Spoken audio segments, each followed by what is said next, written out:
That's a good question, and generally it's not something that the police are looking for. I mean, when we see people walking down the street, that's not a big deal. Generally, where students get into trouble is when they're showing what we call drunk facts. Somebody's stumbling. We talked about, a young lady, say, walking home in the cold weather with her shoes in her hands. Anything that's unusual that might draw attention. Sometimes it's kids just having a good time, hooting and hollering. You can tell by the way it's going on and the time of the night and everything that there's a possible intoxication involved. And yes, it can be an issue if you are under 21. Because you're under 21 under Missouri law, you can actually be in possession of alcohol by consumption, which means you've already got the alcohol in your system, and if the officer detects that alcohol by smell or by your actions and what they see, then you could be cited for minor in possession by consumption.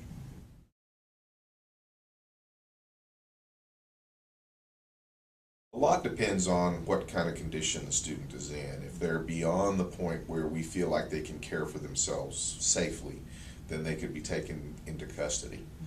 If it's somebody who just has alcohol in their breath and maybe was just being a little loud late at night, they could be released with a citation.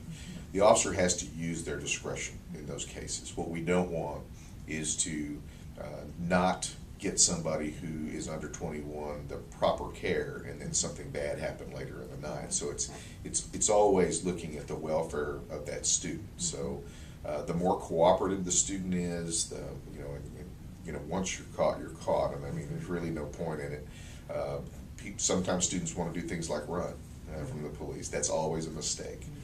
Or resist the fact that they're being stopped by the police. That's a mistake as well. All of those things are considered when the officer's making a decision on how best to handle the situation.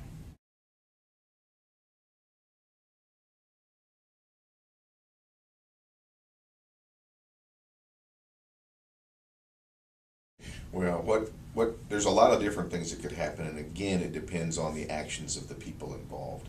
But the first thing that I would like to say is don't hesitate. If you feel like in your judgment this person needs medical attention, let's get them the medical attention and worry about that other stuff later. And when the police arrive or when the ambulance arrive, what they're going to be looking for is the medical welfare of that student. That's going to be our primary concern. So I won't sit here and tell you you won't get in trouble, but I'm going to tell you that's not what we're looking for. When we get a medical emergency, we want to make sure that person gets to the hospital or gets the proper care that they need, and that's number one.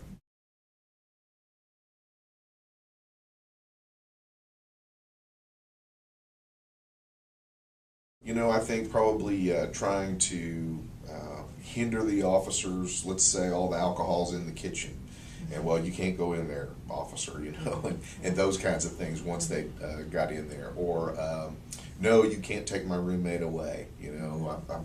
They're going to stay here. Can't you just give them something? Something like that that would alert the officers that maybe this person might be a danger to themselves or someone else. Okay. And that's primarily what we're looking for as police officers. We want to make sure that when we do leave a scene, that there's not any danger that we can't justify, if you will. Obviously, if somebody's officer, I'm getting ready to go to bed, my roommate's sick, thank you for taking care of them, that person's probably not going to have any problems. If they get into argument or something like that or resist the officers in some way, it could cause some problems. And that's why my advice is always cooperate with the officers to the extent that you can. What's done is done at this point, and you want to get your friend or your roommate or whoever the help that they need, and we'll worry about the other stuff later.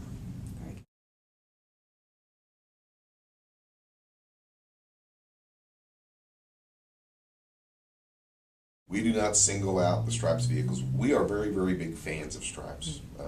If that takes, and I don't care how old they are, if that takes an intoxicated driver off the street, I mean, they just help us immensely.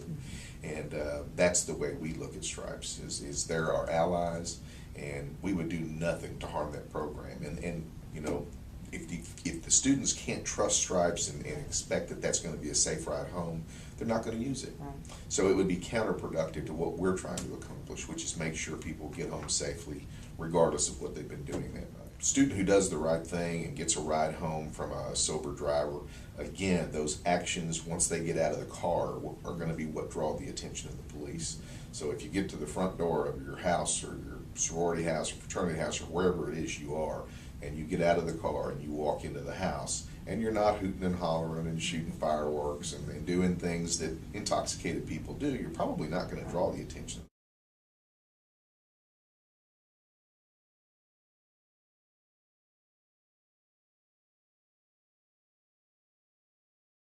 Theoretically, they could, but most likely not, because the person that, if I'm a police officer, I stop that vehicle, the person I'm going to be looking at is the person who has the beer in their hand.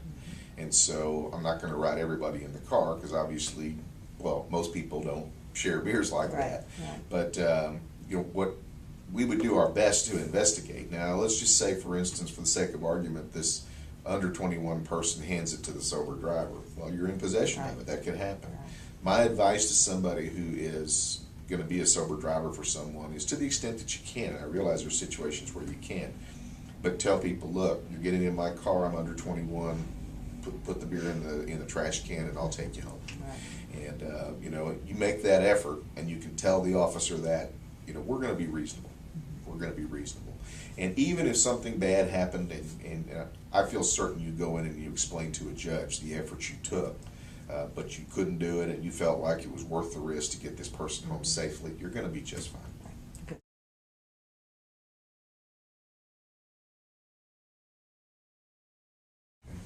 We were fearful that with the number of people that were coming out of the bars at once and not having the police presence, what we found is that we were having fights and things break out where there was not a law enforcement presence.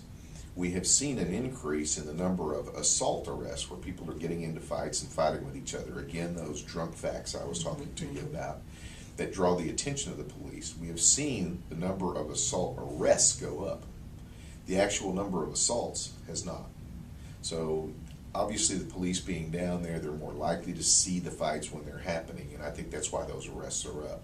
My hope is that when people come out of the bars, they stop and think that there's a police presence here now, and what I need to do is behave myself and go home. If I'm intoxicated, find a safe way home, get a taxi, ride the Stripes or whatever, and clear the downtown area after hours.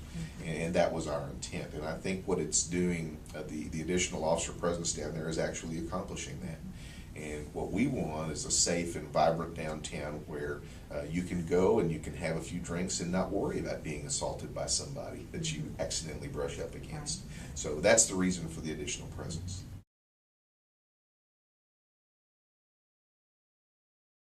I don't know that there's a better time. I would say that if I were serious about avoiding some of the crowds and things like that, you know, one of the issues we have is when every bar closes and everybody goes into the street, and that seems to be where the bulk of the incidents occur. And it's just because, you know, there are a lot of people in this small place.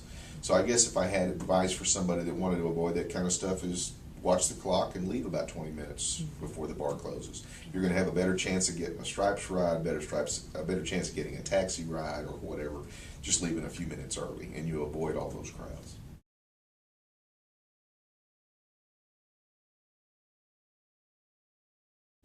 Because you're providing alcohol to a minor, and it's one of those things that gets college students in trouble time and time again. It's difficult to resist the temptation, especially when your friend's saying, come on, you know, buy me a beer, I'll be 21 in 2 months. It's not worth the risk, because you're going to be the party that's held responsible, because under the eyes of the law, you're an adult and they are not.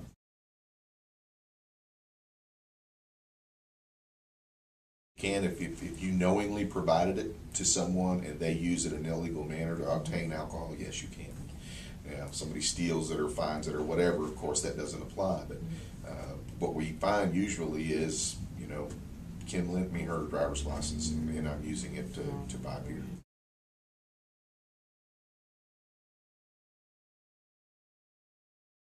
Well, again, the providing alcohol to minors kicks in. You know, if you notice, the bars, or most of the bars downtown, have people at the door checking IDs. It is a tremendous liability risk for them, and it would be a tremendous liability risk for you as an individual to have that kind of a party without safeguards in place. And, you know, I just advise against it, anything like that, because when you're charging an admission, you're buying that responsibility.